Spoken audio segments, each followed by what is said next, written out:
Imagine standing in a place that should feel like home, yet you're a stranger in your own story. I'm Sarah Collins, 34 years old, standing in the grand foyer of my grandmother's Seattle mansion, the air heavy with the scent of polished wood and fresh roses from the garden outside. It's the annual Collins Family Conference, a 3-day ritual where my relatives gather to flex their wealth like peacocks displaying their feathers. Then, at 16, my world shattered. A car accident on I-5 stole my parents from me, leaving a void that felt like it would swallow me whole. The grief was raw, a tidal wave I couldn't outrun. Grandma Margaret brought me to this mansion, its ivy-covered walls and stained glass windows a refuge from the storm. But even here, I heard the whispers. My aunts and uncles, dripping in privilege, called me the charity case, assuming I'd never rise above my loss. They didn't see the fire in me, the determination to honor my parents' and grandmother's values. Those years with Grandma were my foundation. Late at night, we'd sit in her study, poring over market reports and property listings. She taught me to spot undervalued gems, to read neighborhood trends like a map to the future. "Patience is your power, Sarah," she'd say, her eyes steady as the sound outside. "Build slowly, and you'll build something that lasts." While my cousins James, Lauren, Ethan, Claire, and Ryan handed sports cars for their 16th birthdays and whisked off to Paris or Aspen, I drove the Honda my parents left me and worked weekends at a Capitol Hill coffee shop. Every dollar I saved went into investments, guided by Grandma's lessons. When she passed away during my senior year at the University of Washington, she left each grandchild a modest inheritance. My cousins spent theirs on condos, vacations, even a yacht Ryan barely uses. I chose differently. I rented a small apartment in Tacoma, lived frugally, and sank my inheritance into a fixer-upper duplex in a neighborhood others overlooked.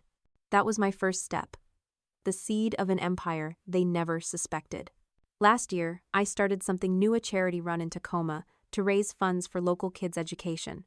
I didn't tell the family. They wouldn't have cared about a 5K that helped kids afford school supplies, but for me, it was a way to live Grandma's belief in giving back. I ran alongside teachers, parents, and teens, their smiles reminding me why I do this. It wasn't about recognition. It was about impact. That run, those quiet moments of purpose, kept me grounded as I walked into this conference, knowing the truth about my wealth would shock them all. As I stand in the foyer now, watching my cousins compare their latest toy, a Maserati here, a private jet membership there, I feel the weight of their assumptions. James adjusts his cufflinks. Lauren checks her phone, probably posting about her new handbag. They see my simple blazer and assume I'm struggling, a relic of their pity. But I'm not here to play their game. My briefcase holds contracts, deeds, and a truth that will upend their world. I've built a portfolio worth $80 million, including a Denver apartment complex where several of them live, clueless that I'm their landlord. Today, I'm ready to step out of the shadows. This mansion, with its rose gardens and memories of Grandma's wisdom, is more than a status symbol. It's the heart of our family's legacy.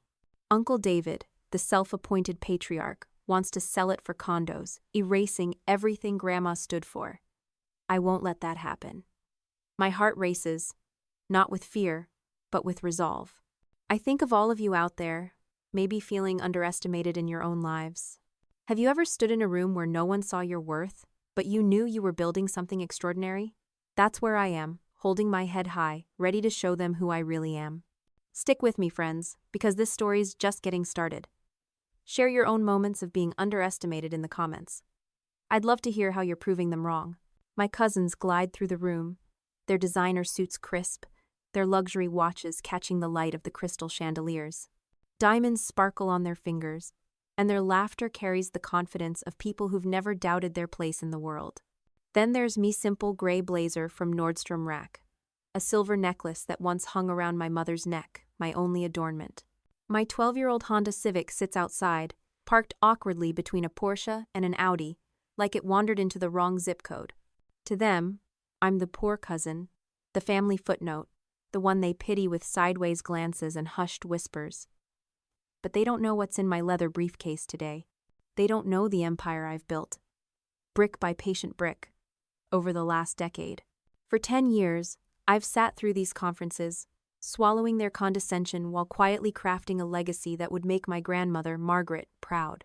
Their jabs about my modest clothes, my struggling career, my old Carthay sting, but they've also fueled me. I've turned their underestimation into my secret weapon, building a real estate portfolio that rivals their flashiest boasts. Today, I'm not here to blend in. I'm here to rewrite the story they've told about me. Before I take you on this journey, I want to know where you're joining me from. Are you in Miami? Sipping coffee by the beach? Maybe Denver? Watching the mountains glow at sunset? Drop your city in the comments, hit that subscribe button, and let's dive into how I showed my status-obsessed family what true wealth really means. The Collins family has been a pillar of Seattle's real estate world since the 1930s, when my great-grandfather turned a modest loan into a thriving empire during the city's post-Depression boom. By the 1970s, when my grandmother Margaret took the helm, our name was synonymous with luxury. Think waterfront condos, boutique hotels, and office towers that dot the Puget Sound skyline. But Grandma was different from her siblings, who loved the spotlight and the status it brought. To her, wealth wasn't a trophy to flaunt. It was a tool to create security, opportunity, and quiet impact. She'd sit in her study, her silver hair catching the lamplight, and tell me, "Sarah, real wealth is invisible. It's not what you wear or drive, it's the doors you open for yourself and others." Her words sank deep, shaping me in ways my family never saw. My parents, her youngest son, and a schoolteacher from Tacoma lived those values. Their love story was a scandal among the Collins clan, who couldn't fathom why a wealthy heir would choose a woman with no fortune. They settled in a cozy ranch house in Tacoma, with a vegetable garden and a porch swing that creaked on summer evenings. My dad designed homes for everyday families, functional, warm spaces where memories could grow. My mom taught me to balance a checkbook and value kindness over cash. "Money's a tool, Sarah," they'd say, "not who you are." I grew up believing that, even when the world around me screamed otherwise. Let's step back, friends, to the foundation of who I am and why I'm standing here, ready to shake up my family's world. I'm Sarah Collins, 34, and the story of how I got to this moment clutching a briefcase full of secrets in my grandmother's Seattle mansion begins with the roots of the Collins family. Our legacy stretches back to the 1930s, when my great-grandfather, a tenacious dreamer with a modest loan, built a real estate empire amid Seattle's post-Depression boom. I started a journal, a simple spiral notebook where I scribbled her advice: look for the long term, not the quick win. That journal, now worn and filled with my teenage handwriting, sits in my bag today, a talisman of her wisdom. I'd spend hours analyzing market trends, learning to see opportunity where others saw obstacles. Grandma wasn't just teaching me about real estate, she was teaching me about life, how to build something lasting, even when the world doubts you. While my cousins James, Lauren, Ethan, Claire, and Ryan were living a different story, I was writing my own. Their parents, led by my Uncle David, gifted them sports cars and sent them on lavish trips to Paris or Aspen. James got a Porsche at 18. Lauren's Instagram was a parade of designer bags and ski chalets. I drove the Honda my parents left me, its dashboard faded but reliable, and worked weekends at a Tacoma bookstore. Every dollar I saved went into investments, guided by Grandma's principles. I also joined a local investment club in Seattle, a group of scrappy entrepreneurs who met in a community center to share strategies. There, I met Carla, a retired developer with a sharp mind and a kind heart. She became my mentor, cheering me on as I made my first purchasey rundown duplex in Tacoma that I turned into a profitable rental. That deal was my first taste of independence, proof I could build something real. Grandma passed away during my senior year at the University of Washington, leaving each grandchild a modest inheritance. My cousins spent theirs on flash condos in downtown Seattle, a yacht for Ryan that he named Collins Pride, but rarely uses. I chose differently. I rented a one-bedroom apartment in Tacoma, lived on rice and beans, and sank my inheritance into that duplex. It was a risk, but Grandma's voice echoed in my mind. Buy what others overlook. That property, in a neighborhood poised for growth, doubled in value within 3 years. It was the first brick in my empire. A quiet triumph no one in my family suspected. Last year, I started something new to honor Grandma's belief in giving back.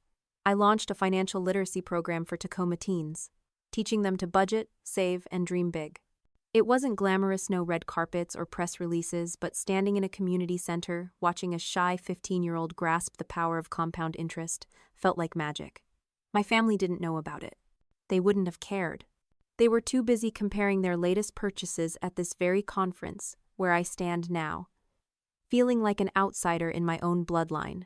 The mansion's rose gardens, visible through the foyer's tall windows, remind me of Grandma's lessons: patience, purpose, impact. My cousins see this place as a status symbol, a backdrop for their wealth. To me, it's a sanctuary, a piece of her legacy I'll fight to protect. As I watch James adjust his Rolex and Lauren scroll through her phone, I feel the weight of their assumptions. They think my simple blazer and old Honda mean I'm failing, a relic of their pity. But I've been playing a long game, one they can't even imagine. My briefcase holds the truth. A portfolio worth $80 million, including a Denver apartment complex where several of them live, clueless that I'm their landlord. Uncle David's plan to sell this mansion for condos threatens everything Grandma stood for, and I'm here to stop it. My heart beats with a mix of nerves and resolve, fueled by the memory of her faith in me.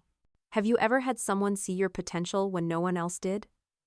That's what carries me now, as I prepare to step into the conference room and show my family who I really am. Share your own stories of proving the doubters wrong in the comments. I'd love to hear them. Stick with me, friends, because this is just the beginning. His vision turned empty lots into thriving neighborhoods, and by the time my grandmother, Margaret, took over in the 1970s, the Collins name was carved into the city's skyline: waterfront condos, boutique hotels, and office towers gleaming along Puget Sound. But Grandma Margaret wasn't like her siblings, who chased headlines and socialite status. She believed wealth should be a quiet force, a tool to build security and open doors for others, not a megaphone for self-importance. Her philosophy is the heartbeat of my story, and it's what fuels me as I prepare to face my family's judgment at this annual conference. Grandma's office in this mansion was my classroom. Picture a room with tall windows, sunlight streaming through stained glass, casting rainbows on her rosewood desk. She'd sit there, her silver hair glowing under the lamplight, teaching me to read market reports like poetry. "Sarah," she'd say, her voice steady as the tides. "True wealth doesn't shout. It creates possibility, security for you. Opportunities for others." Those words weren't just advice. They were a lifeline, especially after the tragedy that reshaped my world. My parents, her youngest son, and a Tacoma schoolteacher, lived her values. Their love was a quiet rebellion against the Collins family's obsession with status. My dad, an architect, designed homes for regular families, cozy bungalows with wide porches, built for love, not show. My mom, with her gentle smile, taught third graders and showed me how to budget my allowance before I could spell mortgage. They'd sit me down at our Tacoma kitchen table, a scratched oak relic, and say, "Money's a tool, Sarah, not your identity." That lesson rooted me, even when everything else fell apart. When I was 16, a car accident on I-5 stole them from me. I can still feel the weight of that moment, the police officer's knock, the cold dread that swallowed me. Grief was a storm, relentless and raw, pulling me under. Grandma Margaret became my anchor, bringing me to this mansion, its ivy-covered walls a shelter from the chaos. But even here, I wasn't safe from my family's whispers. My aunts and uncles, draped in their tailored suits and diamond cufflinks, saw me as the charity case, the orphaned girl who'd never match their wealth. They didn't see the fire in me, the resolve to rise above their pity. Grandma did. She saw the spark and fanned it into a flame. Those years with her were a masterclass in resilience. After dinner, we'd sit in her study, surrounded by leather-bound books and old property deeds. She taught me to spot undervalued property houses, others dismissed as too risky in neighborhoods on the cusp of change. "Patience is your greatest asset," she'd say, pointing to a map of Seattle's Capitol Hill, then a rough around the edges area with hidden potential. Let's talk about choices, friends, the kind that define who you are when no one's watching. I'm Sarah Collins, standing on the edge of a moment that will change everything at my family's annual conference in my grandmother's Seattle mansion. My cousins James, Lauren, Ethan, Claire, and Ryan think they know me. They see my thrift store blazer, my 12-year-old Honda Civic parked among their Porsches and Audis, and they assume I'm the poor cousin, scraping by while they live large. Each deal was a brick in my empire, built with patience and strategy. I didn't do it alone. I joined a Seattle investment club, a ragtag group of dreamers who met in a community center to swap ideas. There, I met Carla, a retired developer with a sharp eye and a sharper wit. She saw something in Maya, hunger to learn, a refusal to quit, and became my mentor. "You've got Margaret's spark," she'd say, poring over my spreadsheets. "Keep your eyes on the long game." Her encouragement was a lifeline, especially when my family's pitying looks made me question myself. By 30, I owned 8 properties, all through anonymous LLCs to keep my moves quiet. My cousins thought I was struggling, barely making ends meet as a consultant, a vague title I used to dodge their questions. They didn't know I'd added 3 commercial buildings to my portfolio, an office space in Bellevue leased to tech startups, a retail strip in Fremont buzzing with new businesses, and a warehouse in Tacoma, poised for redevelopment. Every deal followed Grandma's principles: patience, research, and a focus on long-term value. While my cousins bought status symbols, I bought security, opportunity, and a future they couldn't imagine. I didn't just build wealth, I built purpose. 2 years ago, I started volunteering with a Tacoma nonprofit, teaching financial literacy to teens from low-income families. I'd stand in a cramped community center, showing kids how to save their babysitting money or budget for college. One girl, Maria, reminded me of myself at 16, quiet, determined, underestimated. When she beamed after opening her first savings account, I felt a warmth that no luxury car could match. My family didn't know about these classes. They wouldn't have cared. They were too busy comparing their latest purchases at the annual conference, where I now stand, my briefcase heavy with the truth. The mansion's rose gardens, visible through the tall windows, are a reminder of Grandma's lessons. She'd walk me through those blooms, teaching me that growth takes time, just like her roses. My cousins see this place as a backdrop for their wealth, a stage for their egos. To me, it's a sanctuary, a living testament to the values that shaped me. They mock my Honda, my simple clothes, my small life, but they don't see the empire I've built: 14 properties, including a luxury apartment complex in Denver's Rhino District where Lauren, Ethan, Ryan, and 2 other cousins live, oblivious that I'm their landlord. I've upgraded their building new security systems, a modern gymel, while keeping my ownership a secret. Their complaints about management are almost funny, considering I'm the one making those calls. As I prepare for the conference, I feel a mix of nerves and resolve. Uncle David's plan to sell this mansion for condos threatens everything Grandma stood for. My cousins' laughter, their pitying glances, they sting, but they also fuel me. I've been playing a long game, one they never suspected. My portfolio, worth $80 million, is proof of what patience and purpose can build. I think of all of you out there, maybe walking a path others don't understand, working late nights, saving pennies, chasing a dream only you can see. Have you ever felt the weight of doubt but kept going anyway? That's where I am, standing in this mansion, ready to show my family the truth. Drop your own stories of forging your own path in the comments. I'd love to hear them. Stick with me, friends, because this journey is about to take a turn they'll never see coming. But they don't know the path I've chosen, the one that's led me to build an empire worth $80 million, hidden in plain sight. While they've been chasing status, I've been chasing substance, guided by the lessons my grandmother, Margaret, instilled in me. This is the story of how I forged my own way. Quietly, deliberately, and with a fire they never saw coming. If you've ever taken a road less traveled, one others didn't understand, this one's for you. Share your own journey in the comments, and let's see where this path leads. Growing up, I watched my cousins live a life that seemed ripped from a glossy magazine. James got a Tesla for his 18th birthday, its sleek lines a symbol of the Collins family's wealth. Lauren spent summers in Santorini, her Instagram a parade of designer dresses and sunsets over the Aegean.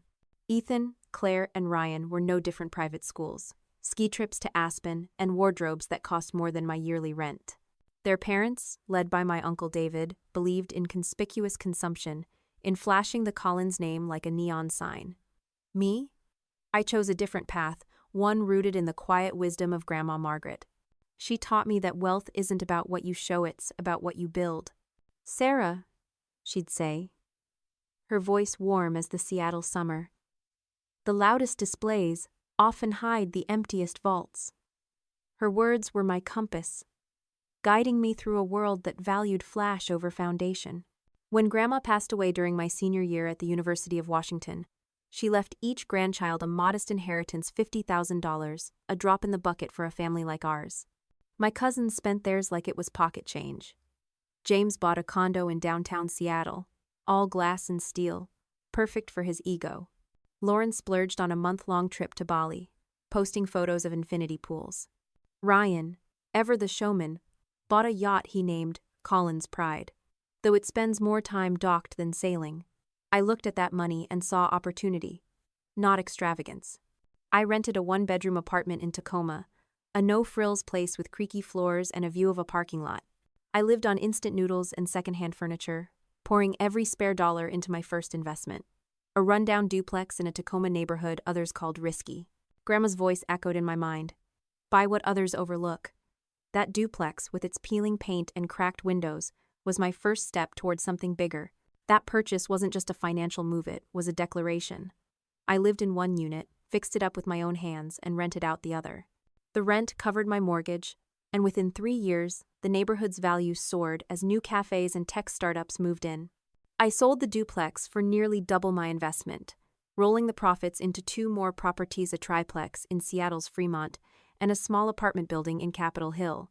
The air in my grandmother's Seattle mansion feels heavy, friends, charged with anticipation and unspoken judgments. I'm Sarah Collins, 34, standing in the grand foyer, my thrift store blazer a stark contrast to the designer suits and glittering jewelry of my relatives. It's the annual Collins Family Conference, a 3-day spectacle where wealth is the currency and status is the prize. The room erupts in laughter, and my cheeks burn. It's not the first time they've mocked me, but it stings all the same. I think of the financial literacy workshop I started last month for the mansion's staff, gardeners, housekeepers, drivers. In a quiet corner of the estate, I taught them how to budget, save, and invest, sharing the lessons Grandma gave me. It was my way of rebelling against the family's obsession with status, of living her belief that wealth should lift others up. The staff's gratitude, their eager questions, filled me with purpose. My family didn't notice, of course. They're too busy comparing their latest acquisitions, Ethan's new private jet share, Claire's art collection. But those workshops, those moments of connection, remind me why I'm here, why I won't let David erase Grandma's legacy. The conference is a carefully choreographed display of power. David controls 40% of the family's voting shares, based on declared wealth. My cousins hold most of the rest, their portfolios bloated with flashy investments. I have just 3%, a reflection of the modest inheritance I've publicly acknowledged, and my consultant salary. Even Claire, the kindest of my cousins, can't sway the vote with her 6%. David's pushing for a preliminary vote on the mansion sale, and he's brought in Portland developers with glossy brochures showing condos that scream wealth but lack soul. This is about maximizing value, he says, passing out contracts. The market demands progress. I try again, suggesting we preserve the mansion as a foundation headquarters. But Lauren cuts me off. Sarah, we get it, you love the old place. But we're talking real money here. You wouldn't understand, renting that little apartment in Tacoma, right? More laughter, sharper this time, and I grip my briefcase tighter, feeling the weight of my secret. At dinner, the crystal glasses clink, and the conversation revolves around status. Ethan boasts about his Napa vineyard, a steal at $10 million. Lauren talks about her Manhattan penthouse. The view alone is worth the price. I sit quietly, picking at my salmon, their words a reminder of how far apart we've grown. They don't know I own 14 properties, including the Denver complex, where Lauren, Ethan, Ryan, and 2 others live, complaining about management decisions I've made to improve their safety. They don't know I've been funding affordable housing in Seattle, using my rental income to help families who remind me of my mom's students. Their world is one of display. Mine is one of impact. After the meal, I escape to the rose garden, the moonlight casting shadows on Grandma's beloved blooms. I think of the photo exhibit I organized last week in the mansion's library, displaying old family pictures Grandma at her first groundbreaking, my parents' wedding under these very roses. I invited the staff and local historians, hoping to remind everyone what this place means. My family didn't show up, but the event strengthened my resolve. This mansion isn't just real estate. It's a testament to Grandma's values patience, purpose, stewardship. David's plan to sell it is an assault on everything she stood for, and I won't let it happen. As I walk back to my room, Claire catches me in the hallway. She's the only cousin who's ever shown me kindness, her work as a teacher echoing my mom's. I heard David's pushing the vote tomorrow, she says, her eyes worried. He's got everyone lined up. I'm with you, Sarah, but it's not enough. I nod, grateful for her support. We'll see, I say, my voice calm but firm. Outside, the circular driveway is a parade of luxury Bentleys, Teslas, and Range Rovers gleaming under the Washington sun. My 12-year-old Honda Civic, parked between James's Porsche and Lauren's Audi, looks like it stumbled into the wrong world. My cousins James, Lauren, Ethan, Claire, and Ryan think I'm the poor cousin, a charity case clinging to the family name. Alone in my room, I open my briefcase, spreading out the documents that prove my worth: deeds, contracts, a portfolio that dwarfs most of theirs. My heart races, not with fear, but with purpose. Tomorrow, I'll face their laughter, their pity, and I'll show them who I am. Have you ever stood up to a room full of doubters, knowing you had the truth on your side? That's where I am, ready to rewrite my story. Drop your own moments of courage in the comments, and let's keep going, friends. This showdown's just beginning. They don't know I've built an $80 million real estate empire, hidden behind anonymous LLCs, or that I own the Denver apartment complex where several of them live. Today, as I clutch my leather briefcase, I'm ready to face their mockery and protect the legacy of my grandmother, Margaret. This isn't just a meet-in, it's a showdown, and I'm here to fight for what matters. Have you ever walked into a room where everyone underestimated you? Stick with me, and share your own moments of defiance in the comments. The Collins Family Conference is no warm reunion. What started as Grandma Margaret's vision for unity has become, under my Uncle David's reign, a stage for ego and excess. David, the self-appointed patriarch, strides through the mansion's marble halls like a king, his tailored suit and Rolex a testament to his control. The conference is his domain, a place where my cousins compete to outshine each other with tales of new yachts, Manhattan penthouses, and Napa vineyards. I sit at the long mahogany table in the grand drawing room, my simple navy skirt and blouse drawing smirks from Lauren and a pitying glance from Ethan. I share vague updates about my consulting work, letting them assume I'm scraping by. Their laughter cuts deep, but I've learned to let it fuel me. My briefcase, heavy with contracts and deeds, is my secret weapon, a reminder that I'm playing a different gambion they can't even see. This year, the stakes are higher. David has a plan that makes my blood run cold. He wants to sell Grandma's mansion, this $50 million piece of Seattle history, to developers for luxury condos. The mansion, with its ivy-covered walls, stained glass windows, and rose gardens, isn't just a house, it's the heart of our family, where Grandma taught me that wealth should serve a purpose. I can still see her in the garden, pruning roses, telling me, "Sarah, this place is our anchor. It's where we remember who we are." The thought of it being raised for glass towers feels like a betrayal. During the first day's meeting, I raise my hand, my voice steady despite the knot in my stomach. This mansion is our legacy, I say. Grandma wanted it preserved as a gathering place, a symbol of our values. We could turn it into a cultural center, a way to honor her vision. David barely looks up from his tablet. "Sentimentality doesn't pay, Sarah," he says, his tone dripping with condescension. James leans back, smirking. "Still driving that Honda, Sarah? Maybe focus on upgrading your life before you lecture us on legacy." Friends, let's peel back the curtain on a truth that's been my quiet strength for years. I'm Sarah Collins, 34, standing in the heart of my grandmother's Seattle mansion, my thrift store blazer, and 12-year-old Honda Civic, marking me as the poor cousin in the eyes of my family. The annual Collins Family Conference swirls around me, a storm of designer suits, Rolex watches, and boasts about yachts and penthouses. I didn't build this alone. Miss Harper, with her sharp mind and decades of experience, guided me through every deal, ensuring my ownership stayed hidden. Carla, my mentor from the Seattle Investment Club, was my cheerleader, her late-night emails full of encouragement. "You're playing chess while they're playing checkers." Sarah. Their faith in me echoed Grandma's, giving me the courage to take risks. I also leaned on a network of small-scale investors I met at local real estate forums, swapping tips over coffee in Capitol Hill cafes. These connections, forged in community centers and dive bars, were my lifeline. A reminder that wealth isn't just about money. It's about relationships and trust. Purpose is the heartbeat of my empire. 2 years ago, I partnered with a Seattle nonprofit to fund affordable housing, using a portion of my rental income to help families like the ones my mom taught in Tacoma. I'd visit their community center, meeting single parents and young couples who reminded me why I do this. One woman, Carla's niece, hugged me after moving into a subsidized apartment I'd helped fund. "This is our fresh start," she said, tears in her eyes.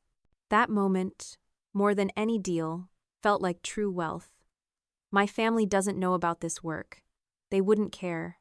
They're too busy comparing private jet memberships at the conference, where I now stand, the weight of my secret pressing against my chest.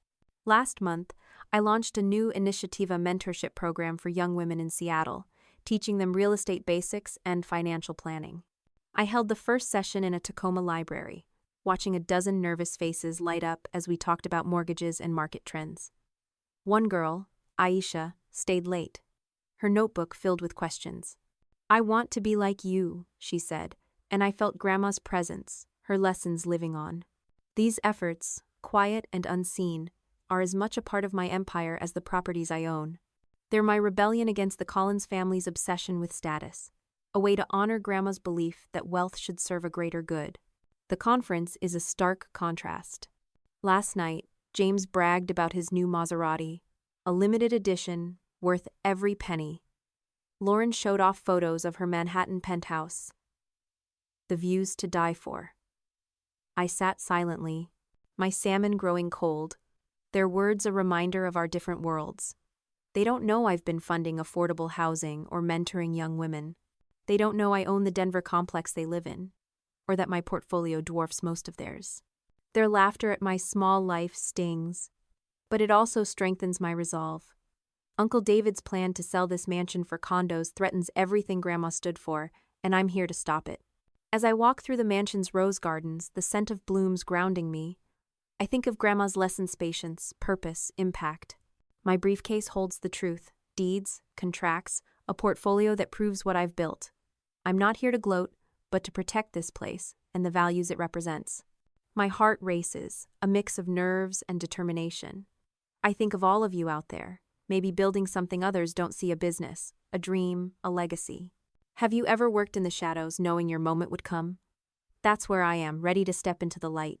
Drop your own stories of quiet triumphs in the comments. I'd love to hear them. Stick with me, friends, because this empire's about to be revealed, and it's going to change everything. My cousins James, Lauren, Ethan, Claire, and Ryan see me as a charity case, their laughter a sharp reminder of their underestimation. But they don't know the empire I've built, an $80 million real estate portfolio hidden behind anonymous LLCs. They don't know I own the luxury apartment complex in Denver's Reno district, where several of them live, grumbling about management decisions I've made. As I clutch my leather briefcase, heavy with contracts and deeds, I'm ready to protect my grandmother Margaret's legacy and show my family who I really am. This is the story of my secret empire, built with patience, purpose, and a fire they never saw coming. Have you ever held a secret that could change everything? Share your own hidden victories in the comments, and let's dive into this journey together. My empire began with a single step, a rundown duplex in Tacoma I bought with my grandmother's inheritance when I was 22. While my cousins blew their $50,000 on condos, vacations, or Ryan's yacht, Colin's pride, I saw opportunity in that crumbling property others dismissed. Grandma Margaret's voice guided me. Buy what others overlook. I lived in one unit, patching walls and painting late into the night, and rented out the other. The rent covered my mortgage, and 3 years later, as Tacoma's neighborhoods bloomed with new cafes and tech startups, I sold it for nearly double my investment. That profit became the seed for my next Muveza triplex in Seattle's Fremont, a small apartment building in Capitol Hill. Each deal was a brick in a foundation no one in my family suspected, built with the patience and strategy Grandma taught me in her rosewood-paneled study. By 30, I owned 8 residential properties, all through anonymous LLCs crafted with the help of Miss Harper, Grandma's trusted lawyer. My cousins thought I was scraping by in my Tacoma apartment, living on instant noodles and driving my faded Honda. They didn't know I'd expanded into commercial real estate and office building in Bellevue leased to tech startups, a retail strip in Fremont buzzing with new businesses, a warehouse in Tacoma poised for redevelopment. My portfolio grew to 14 properties, each chosen for its long-term potential, not its immediate shine. I wasn't just building wealth, I was building a legacy, one that honored Grandma's belief that money should create security and opportunity, not just status. The crown jewel of my empire is a luxury apartment complex in Denver's Rhino District, a $30 million investment that pushed my limits. I poured nearly every liquid asset into it, betting on the area's growth as art galleries and breweries transformed the neighborhood. Lauren, Ethan, Ryan, and 2 other cousins live there, oblivious that I'm their landlord. I've upgraded the building new security systems after a nearby break-in, a modern gym, a revamped lobby decisions they complain about without knowing I made them. Lauren griped about construction noise during breakfast. Ethan called the guest registration policy overkill. I bit my tongue at last night's conference dinner. Their complaints a secret badge of pride. Those improvements have boosted the property's value by 15% in a year, proof that my quiet moves outshine their loud displays. Friends, the tension in my grandmother's Seattle mansion is palpable, like a storm brewing over Puget Sound. I'm Sarah Collins, 34, standing in the grand drawing room during the second day of the Collins family conference. My thrift store blazer and 12-year-old Honda Civic marking me as the poor cousin in the eyes of my relatives. I try again, raising my hand. Grandma's vision was about more than money, I say. This mansion could be a foundation headquarters, a place for community programs. It's worth more as a legacy than as condos. Lauren rolls her eyes. Sarah, we get it. You're attached to the old place. But you're not exactly a real estate expert, are you? Still renting that Tacoma apartment? The room chuckles, and my cheeks burn. But I think of the financial literacy workshops I've been running for the mansion's staff gardeners, housekeepers, drivers. In a quiet corner of the estate, I've taught them to budget and invest, sharing Grandma's lessons. Their gratitude, their eager questions, remind me why I'm here. My family didn't notice, too consumed by their own displays, James's Maserati, Claire's art collection. But those workshops are my rebellion, a way to live Grandma's belief that wealth should lift others up. The voting structure is my biggest obstacle. David's 40% share, based on declared wealth, gives him near total control. My cousins hold most of the rest, their portfolios padded with flashy investments. I have just 3%, a reflection of the modest inheritance I've publicly acknowledged and my consultant's salary. Even Claire, my kindest cousin and a teacher, can't sway the vote with her 6%. David calls for a preliminary vote, and the room falls silent as hands go up. James, Lauren, Ethan, Ryan, all in favor. Claire and I are the only dissenters. Our vote's a whisper against their roar. It's settled, David says, a triumphant smile on his face. We'll finalize the contracts tomorrow. My heart sinks, but I refuse to give up. This mansion isn't just a building. It's the last piece of Grandma's wisdom, and I'll fight for it. Last week, I organized a photo exhibit in the mansion's library, a quiet act of defiance. I displayed old family pictures Grandma at her first groundbreaking, my parents' wedding under the rose garden's arbor. I invited the staff and local historians, hoping to remind everyone what this place means. The staff lingered, sharing stories of Grandma's kindness, but my family didn't show up. They were too busy planning their next acquisitions. That exhibit, though, strengthened my resolve. It was a reminder of the values I'm fighting. For patience, purpose, stewardship. I also started a new project last month, a community garden on one of my Tacoma properties, where families grow vegetables and learn about sustainable living. It's small, but it's real. A nod to Grandma's belief in nurturing growth, like her roses. My family doesn't know about it, but it's another piece of my secret empire, built with impact in mind. At lunch, I escape to the rose garden, the scent of blooms grounding me. Claire finds me, her face etched with worry. David's got the votes, she says, sitting beside me on a stone bench. I'm with you, Sarah, but it's not enough. I nod, grateful for her support. It's not over, I say, my voice firm. Alone in my room, I call Miss Harper, my lawyer. They're voting to sell tomorrow. I tell her, my voice steady. I need the documents ready. She's calm, confident. They're on their way, Sarah. You're ready for this. My briefcase holds the truth deeds, contracts, a portfolio that proves I'm no charity case. I've built 14 properties, including the Denver complex where my cousins live, clueless that I'm their landlord. Their complaints about my upgrade security systems, guest policiers are almost comical. But they fuel my determination. As I prepare for tomorrow, I feel Grandma's presence in the mansion's quiet halls. Her portrait in the library, her eyes steady and kind, seems to urge me on. David's plan is an assault on her legacy. But I'm not powerless. My empire, worth $80 million, is my weapon, and I'm ready to wield it. I think of all of you out there, maybe fighting to protect something you love. A home, a dream, a memory. My cousins James, Lauren, Ethan, Claire, and Ryan toss smirks and pitying glances my way. Their designer suits and diamond cufflinks a stark contrast to my simplicity. They don't know I've built an $80 million real estate empire hidden behind anonymous LLCs, or that I own the Denver apartment complex where several of them live. But today, as I grip my leather briefcase, the weight of a new threat presses against my heart. Have you ever stood up for what matters, even when the odds were against you? That's where I am, my heart racing with resolve. Drop your own stories of holding the line in the comments. I'd love to hear them. Stick with me, friends, because tomorrow, I'm stepping into the light, and this legacy will not fall. My Uncle David is pushing to sell this mansion, our family's $50 million anchor for luxury condos, erasing the legacy of my grandmother, Margaret. This isn't just a business deal. It's a battle for the soul of our family, and I'm ready to fight. Have you ever faced a moment where you had to defend something sacred? Share your own battles in the comments, and let's walk this path together. The conference has turned into a showcase of greed, a far cry from Grandma Margaret's vision of unity. David, the self-appointed patriarch, commands the room with the confidence of a man who holds 40% of the family's voting shares. The grand drawing room, with its mahogany paneling and tall windows overlooking the rose gardens, feels like a courtroom, and I'm on trial for daring to challenge his plan. Yesterday, I spoke up, my voice steady despite the knot in my stomach. This mansion is our heritage, I said. Grandma wanted it preserved as a gathering place, a symbol of our values. We could make it a cultural center, a way to honor her.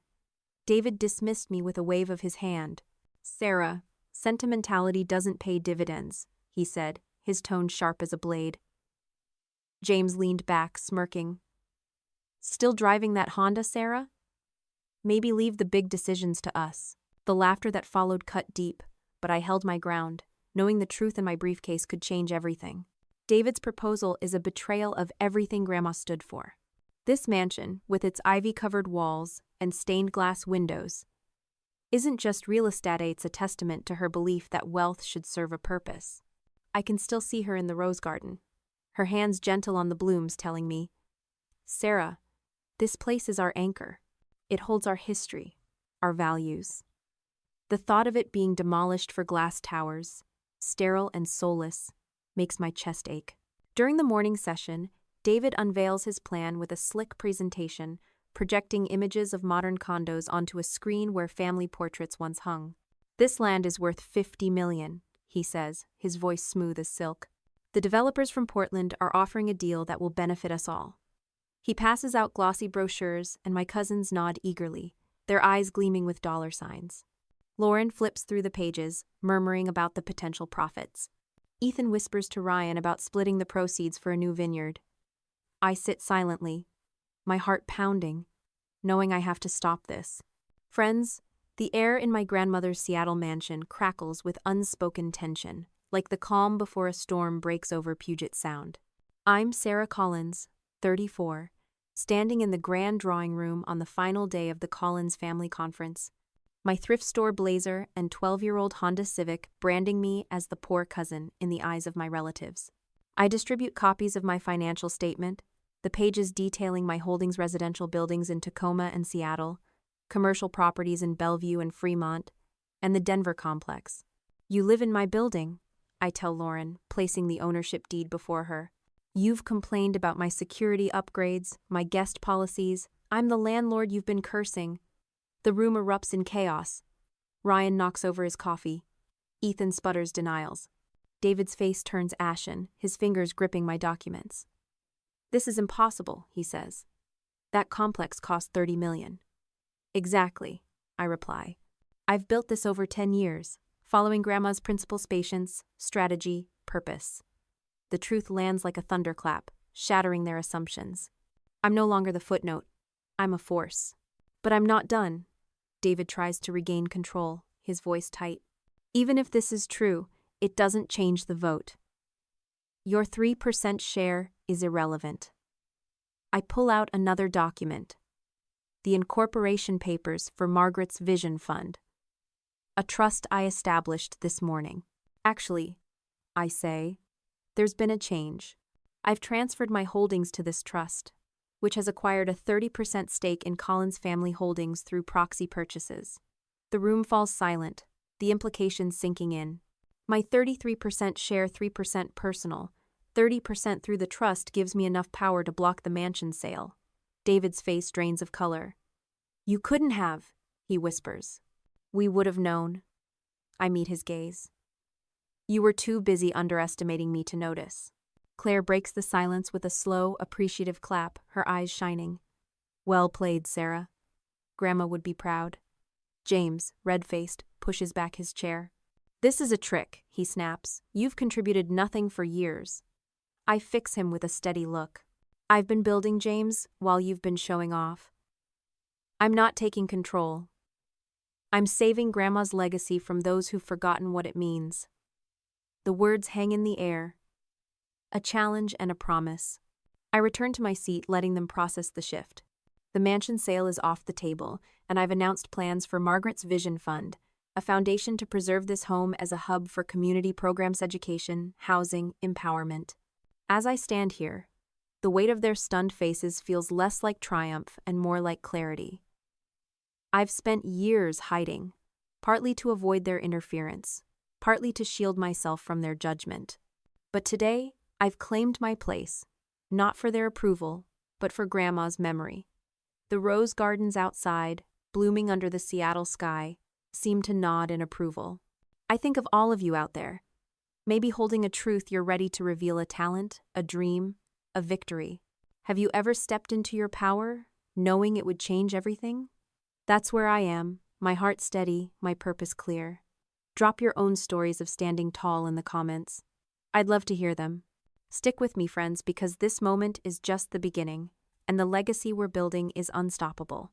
My cousins James, Lauren, Ethan, Claire, and Ryan lounge in their designer suits, their Rolexes glinting under the chandelier's glow, their smirks a familiar sting. They think I'm a charity case, a footnote in the family's legacy, unaware that I've built an $80 million real estate empire, hidden behind anonymous LLCs. I own the Denver apartment complex where several of them live, grumbling about management decisions I've made. Today, as I hold my leather briefcase, its weight a promise of truth, I'm ready to unveil my secret and stop my Uncle David's plan to sell this mansion, our $50 million anchor for luxury condos. This is the moment I've been building toward, a reckoning that will rewrite my story and honor my grandmother Margaret's legacy. Have you ever stood on the edge of a truth that could change everything? Share your own moments of revelation in the comments, and let's step into this together. The conference has been a gauntlet of condescension, each day sharpening the divide between my family's obsession with status and my quiet purpose. David, the self-appointed patriarch, has orchestrated a vote to sell the mansion, his 40% share ensuring near total control. Yesterday's preliminary vote was a crushing blow. James, Lauren, Ethan, and Ryan all raised their hands, their eyes gleaming with the promise of profits. Claire, my kindest cousin, and I were the only dissenters. Our 3% and 6% shares powerless against their tide. David's smug smile as he declared, "We'll finalize tomorrow," haunts me, but it also steals my resolve. This mansion, with its ivy-covered walls and rose gardens, is more than a building. It's the heart of Grandma's values, her belief that wealth should serve a purpose. I can't let it be erased for condos that scream wealth but lack soul. This morning I dress with care, choosing a tailored charcoal skirt and blouse, simple but sharp, paired with my mother's silver necklace, a quiet nod to my roots. I apply a touch of red lipstick, not for vanity, but as a symbol of the courage I'm summoning. The drawing room is a sea of confidence, my cousins distracted, checking phones, assuming I'll stay silent as always. David opens the session, his voice smooth as he outlines the final steps for the mansion sale. The Portland developers are ready, he says, passing out contracts. We'll sign today, securing $50 million for our future. My heart races, but my hands are steady as I raise them, my voice cutting through the room. Before we proceed, I say, I'd like to present something. David frowns, checking his watch. Sarah, we're on a tight schedule, he snaps, but I move to the front, my briefcase a shield, my resolve unbreakable. For years, I've endured their pity, their laughter, their whispers about the poor cousin. I've let them believe I'm struggling, renting a Tacoma apartment, driving a beat-up Honda, while I built an empire in the shadows. Now, it's time to show them. I open my briefcase, pulling out a single document evaluation of my $80 million portfolio. You've made assumptions about me, I say, meeting each cousin's gaze.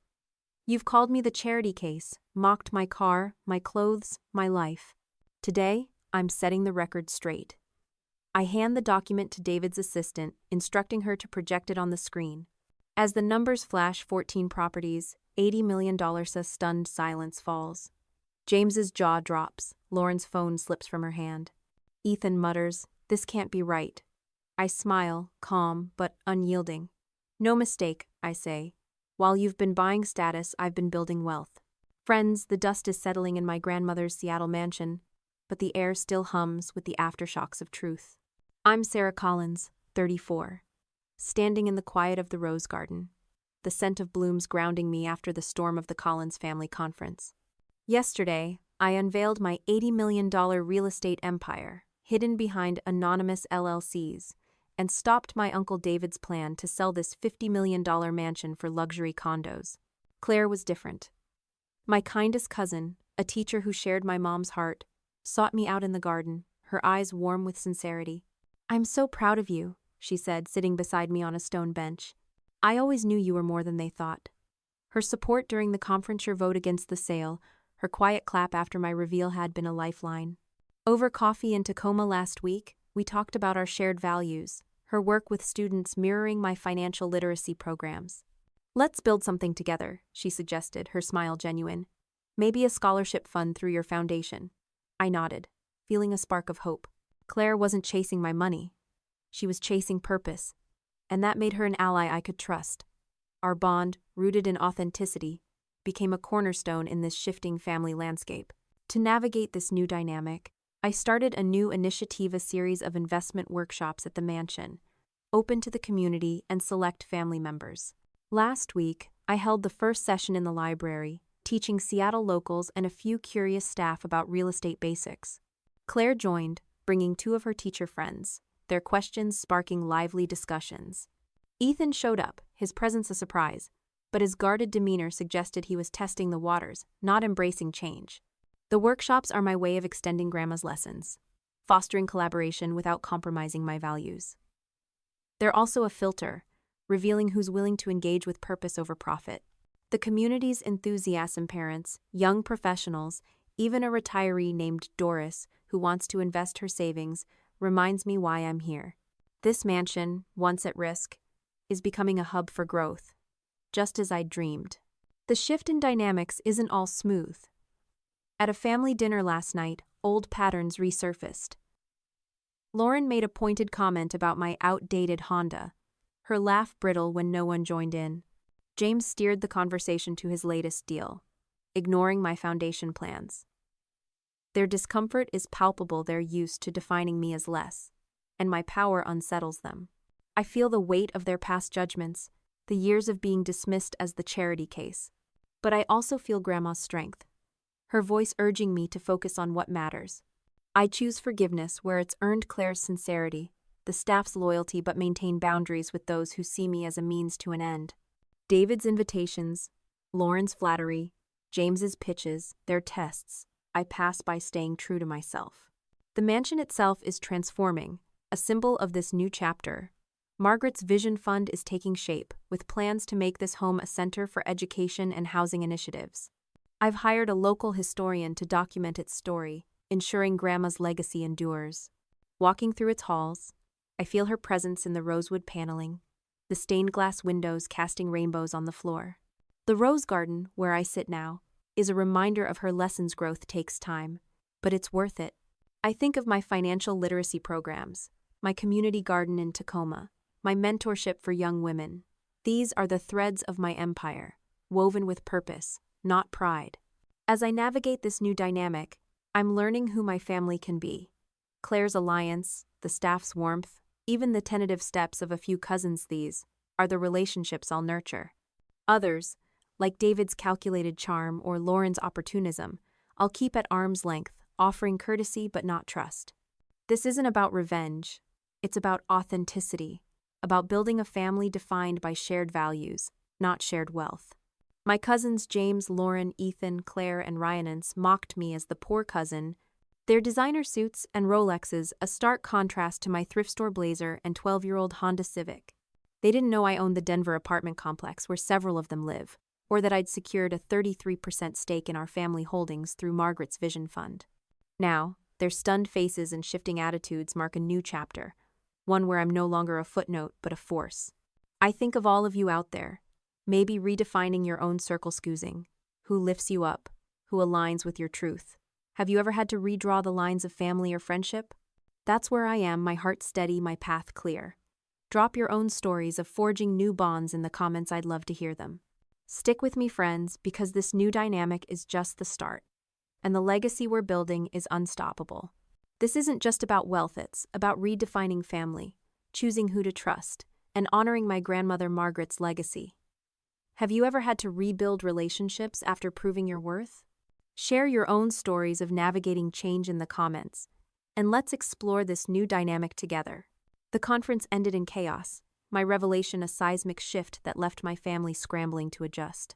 David, once the untouchable patriarch, was the first to pivot, his calculated smile barely masking his shock.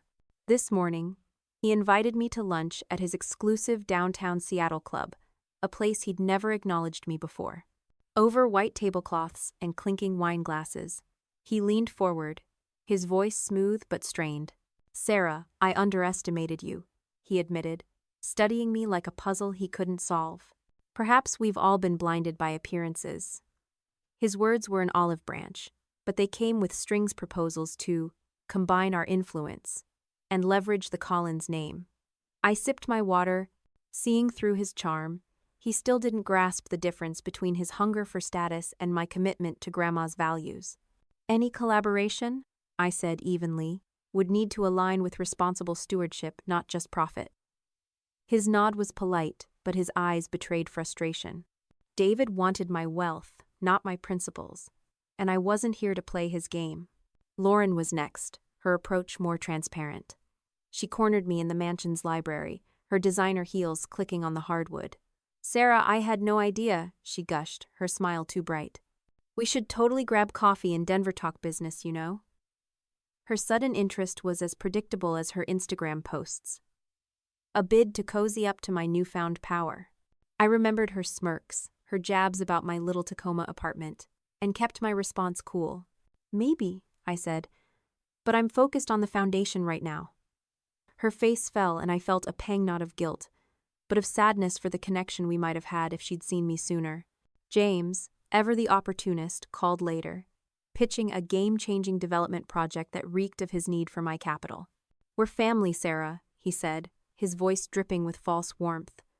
I declined firmly, suggesting he revisit Grandma's investment principles if he wanted to talk. Their overtures were a mirror, reflecting their priorities: access to my wealth, not genuine reconciliation. Friends, the Seattle mansion my grandmother Margaret built stands as a beacon of hope, its ivy-covered walls and rose gardens alive with new purpose.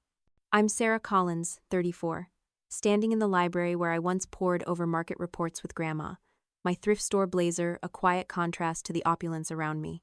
The Collins family conference, where my cousins James, Lauren, Ethan, Claire, and Ryanons mocked me as the poor cousin, is behind us. One, a single mom named Carla from Denver, wrote, "Your story makes me believe I can build something too." Her words hit me hard, a reminder that my legacy isn't just the mansion or my property sigh. It's the ripple effect of inspiring others.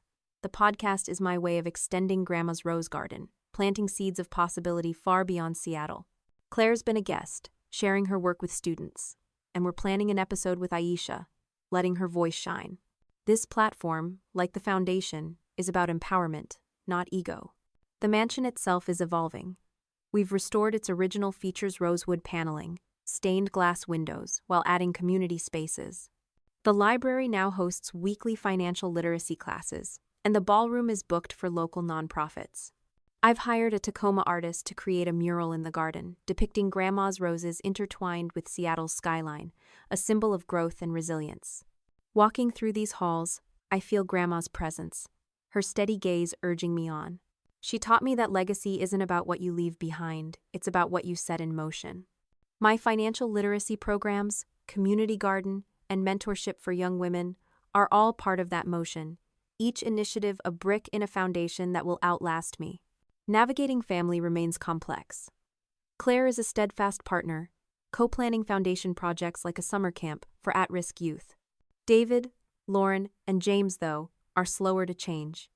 David's invitations to strategize feel like bids for control, and Lauren's coffee offers are thinly veiled attempts to tap my wealth. At a recent dinner, James pitched another deal, ignoring my focus on affordable housing. Their resistance to my values stings, but I'm learning to let go of their approval. I offer courtesy, not compromise, choosing relationships that align with my purpose. Claire's laughter over coffee, the staff's warmth, the community's trust, these are my family now, bound by shared vision, not just blood. The legacy I'm building isn't without challenges. Balancing foundation work with my portfolio 14 properties, including the Denver complex demands long hours. Some nights, I'm up late, reviewing leases or planning workshops, the weight of responsibility heavy. But I think of Grandma, pruning roses under the Seattle sky, her patience a reminder that growth takes time. I also think of my parents, their Tacoma kitchen table, where they taught me money's true purpose. Their love, Grandma's wisdom, and my own resolve fuel me. The community garden in Tacoma, where families harvest vegetables, is a small victory. The scholarship recipients, like Aisha, are a larger one. Each step forward is a piece of something enduring. As I stand in the rose garden, the mansion glowing behind me, I feel a quiet peace. Margaret's Vision Fund is just the beginning. We're planning a national expansion, bringing financial education to cities like Denver and Chicago. The podcast is growing, with listeners sharing how they're starting their own journey saving for a home, launching a business, chasing a dream. This legacy, woven from Grandma's lessons and my choices, is about more than meets about possibility, about showing others they can build too. I think of all of you out there, maybe planting your own seeds, a career, a family, a cause. What legacy are you building? And who's it for? Drop your stories in the comments. I'd love to hear them. Stick with me, friends, because this isn't just my story, it's ours, and the legacy we're creating will bloom for generations. They didn't know I'd built an $80 million real estate empire, hidden behind anonymous LLCs, or that I owned the Denver apartment complex where several of them live. My revelation and the creation of Margaret's Vision Fund to save this $50 million mansion from my Uncle David's condo plans has shifted our family's story. Now, as I drive my 12-year-old Honda Civic to foundation meetings, I'm not just preserving a building, I'm building a lasting legacy rooted in Grandma's values of patience, purpose, and impact. This is about more than wealth. It's about creating something that endures for generations. Have you ever worked to leave a mark that outlives you? Share your own legacy stories in the comments, and let's build this together. The aftermath of the conference has been a whirlwind, but the mansion is no longer a battleground, it's a sanctuary reborn. Margaret's Vision Fund is transforming this home into a hub for affordable housing initiatives and financial education, a living testament to Grandma's belief that wealth should open doors for others. Last month, we launched our first program, a scholarship for Seattle teens from low-income families, covering college tuition and mentorship. At the opening event, held in the mansion's ballroom, I watched a young woman named Aisha from my Tacoma mentorship program accept her award. Her eyes shone with possibility, reminding me of myself at 16, grieving but determined. "This is my chance," she told me, her voice trembling. That moment, more than any deal in my portfolio, felt like true wealth. Claire, my cousin and ally, stood beside me, her teacher's heart beaming. "This is what Grandma meant," she whispered. "This is the Collins legacy." The room, filled with community leaders and a few curious cousins, buzzed with hope, proof that this mansion could be more than a status symbol, it could be a force for good. My commitment to living simply remains unshaken. I still drive my Honda, its dashboard faded but reliable, and live in my modest Tacoma apartment. My cousins, especially Lauren and James, can't fathom it. At a recent family gathering, Lauren raised an eyebrow at my car.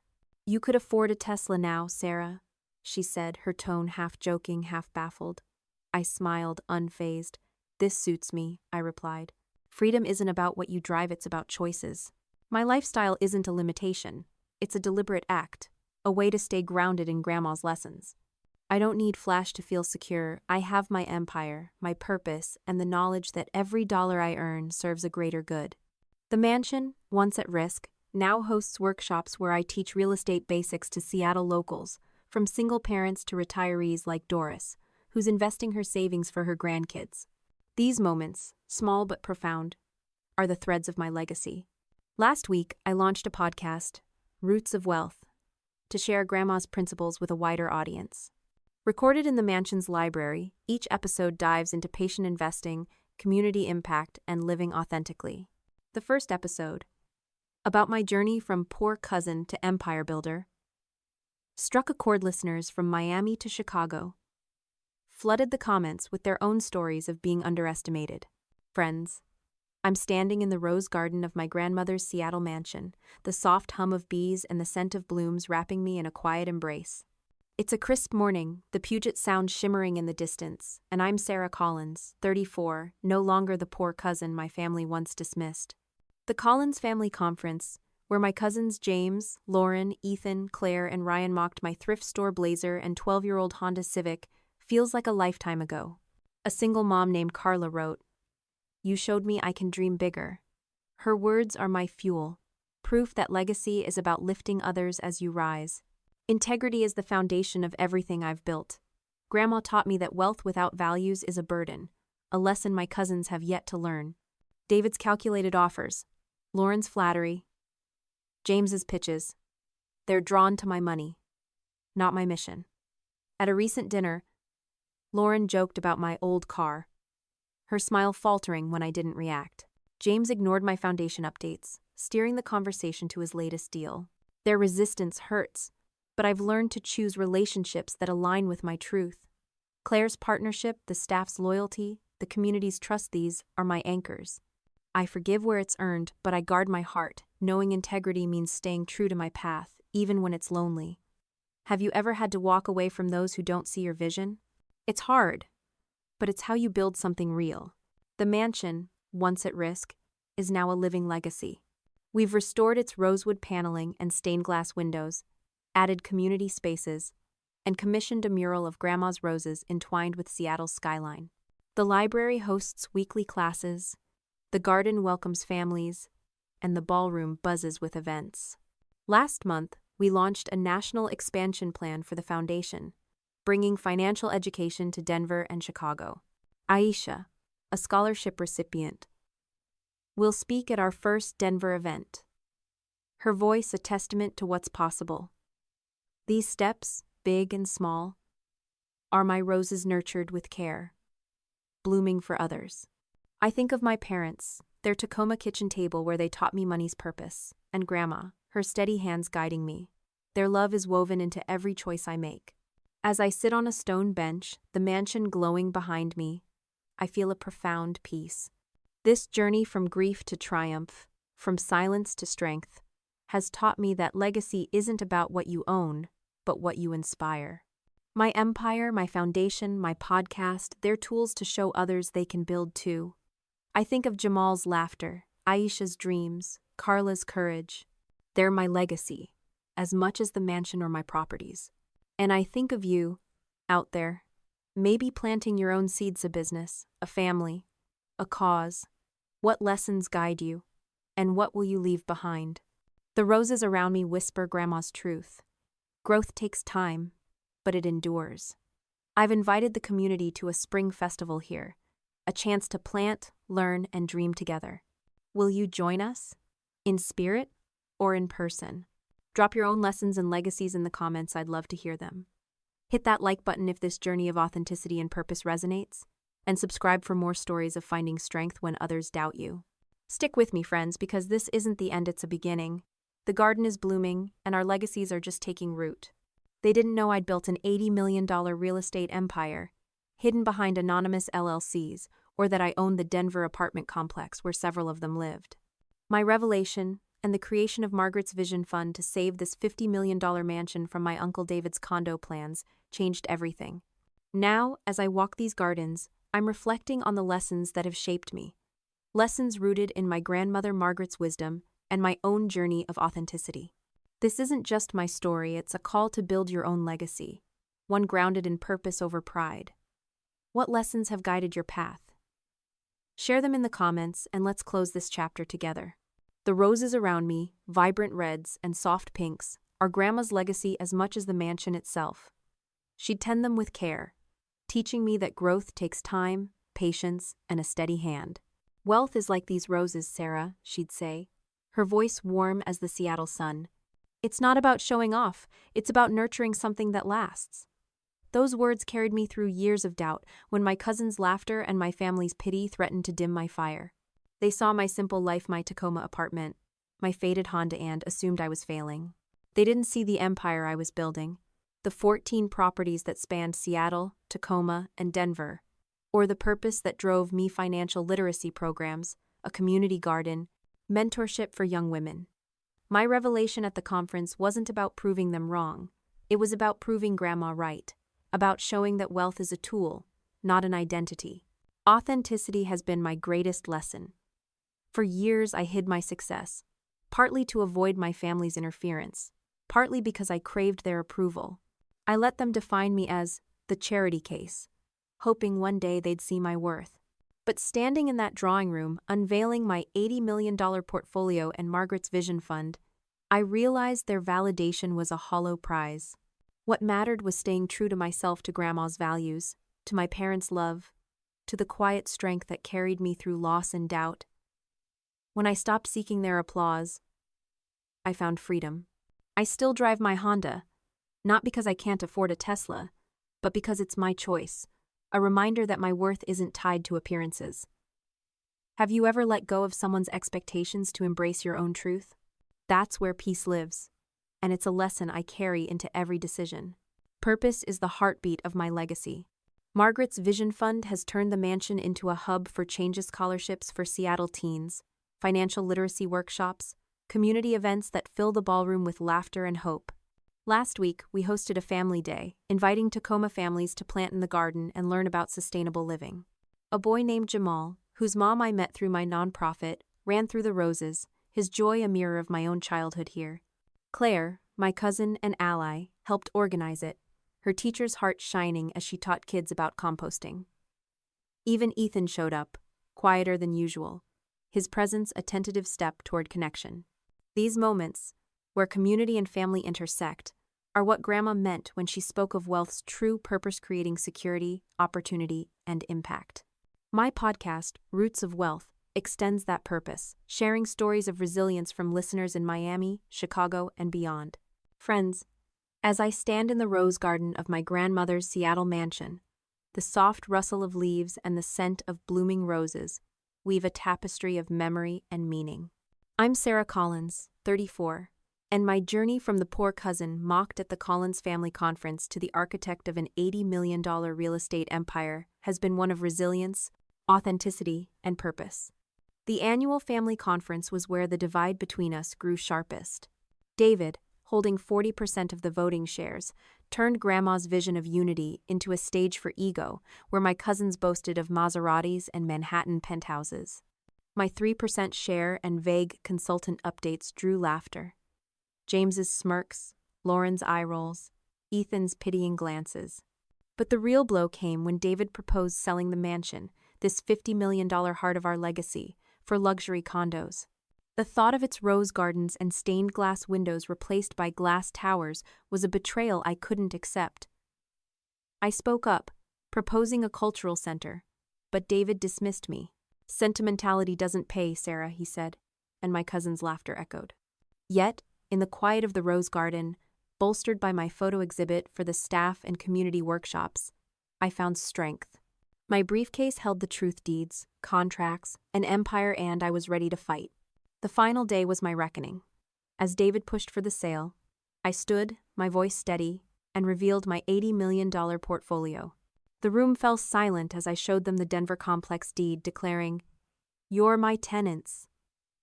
Shock turned to chaos. James's denials, Lauren's dropped phone, David's ashen face.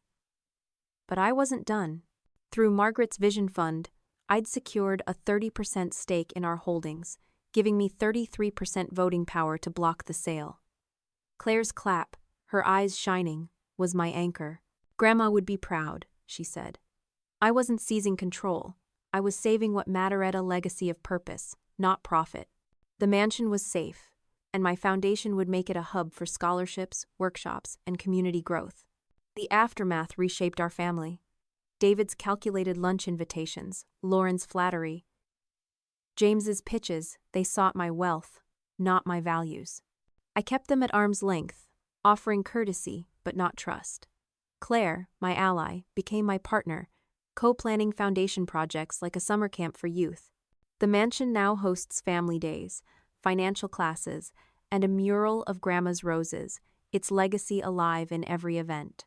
My podcast, Roots of Wealth, shares these lessons, inspiring listeners from Miami to Chicago to chase their dreams. Aisha, a scholarship recipient, and Jamal, a boy from the community garden, are my legacy as much as the properties I own. I still drive my Honda, live simply, and find freedom in choices that reflect my truth. The deepest lesson from this journey is that true wealth lies in authenticity, purpose, and integrity. Authenticity means living your truth, not others' expectations. I found peace when I stopped craving my family's approval, embracing my Honda and my mission over their applause. Purpose transforms wealth into impact. My foundation, podcast, and community work are my roses, blooming for others. Integrity demands staying true to your values, even when it's lonely. I chose Claire's sincerity over David's schemes, building a family of shared vision, not shared blood. These lessons aren't just mine, they're a guide for you, friends, in 2025's fast-paced world. Apply this by defining your own wealth. Is it a big house? Or the freedom to live authentically? Start small. Save $1. Learn a skill. Help a neighbor. Let purpose guide you. Volunteer, mentor, create something that lifts others. Stay true to your values, even when the world pushes flash over substance. In a society chasing likes and status, choose integrity. Surround yourself with those who see your truth, like Claire saw mine. Plant your roses, whether it's a career, a family, or a cause, and nurture them with patience. Your legacy, like mine, will grow from the seeds you sow today. The path I've walked, through grief, doubt, and triumph, is not just my story. It's a testament to the power of quiet determination and the enduring wisdom of my grandmother, Margaret. As I reflect on the chapters of this tale, from the shadows of underestimation to the light of revelation, I see a legacy taking root, one that transcends wealth and speaks to the heart of what it means to live with intention. As I sit on a stone bench, the mansion glowing behind me, I feel Grandma's presence, her roses whispering of endurance. This journey from grief to triumph, from silence to strength, is a call to action. What will you build, friends, and who will it serve? Drop your dreams in the comments, hit that like button, and subscribe for more stories of purpose. Join me at our spring festival here, in spirit or person, and let's plant our legacies together. The garden is blooming, and our stories are just beginning. Let's gather one last time in this garden, friends, to weave together the threads of my story and uncover the lessons it holds for all of us. My story began in the warmth of a Tacoma home, where my parents, a schoolteacher and an architect, taught me that money is a tool, not an identity. Their love, grounded in simplicity, was my first lesson in authenticity. But at 16, a car accident on I-5 stole them from me, plunging me into a grief that felt like an endless night. Grandma Margaret became my anchor, bringing me to this Seattle mansion, its ivy-covered walls a refuge. Yet even here, I faced the sting of my family's judgment. My cousins James, Lauren, Ethan, Claire, and Ryan saw me as the charity case, their designer suits and Rolexes a world apart from my thrift store blazer and 12-year-old Honda Civic. My aunts and uncles, led by my Uncle David, whispered that I'd never match their wealth. But Grandma saw something else, a spark she nurtured with late-night lessons in her rosewood-paneled study. "Patience is your power, Sarah," she'd say, teaching me to spot undervalued properties and build wealth with purpose. Those years, filled with her wisdom and my resolve, were the seeds of an empire I'd keep hidden for a decade. While my cousins spent their inheritance on condos, yachts, and vacations, I chose a different path. I lived frugally in a Tacoma apartment, driving my faded Honda and pouring every dollar into investments. My first purchase, a rundown duplex in a risky Tacoma neighborhood, doubled in value, fueling a portfolio that grew to 14 properties, residential buildings in Seattle and Tacoma, commercial spaces in Bellevue and Fremont, and a $30 million apartment complex in Denver's Rhino District. Lauren, Ethan, Ryan, and others lived there, unaware I was their landlord, complaining about my upgrades while I quietly increased the property's value. Anonymous LLCs, crafted with my lawyer Miss Harper, kept my empire hidden, allowing me to operate free from family interference. Mentors like Carla, from a Seattle investment club, and initiatives like my financial literacy programs for Tacoma teens, community garden, and mentorship for young women wove purpose into my wealth. These weren't just investments, they were acts of rebellion against my family's obsession with status, a nod to Grandma's belief that wealth should lift others up.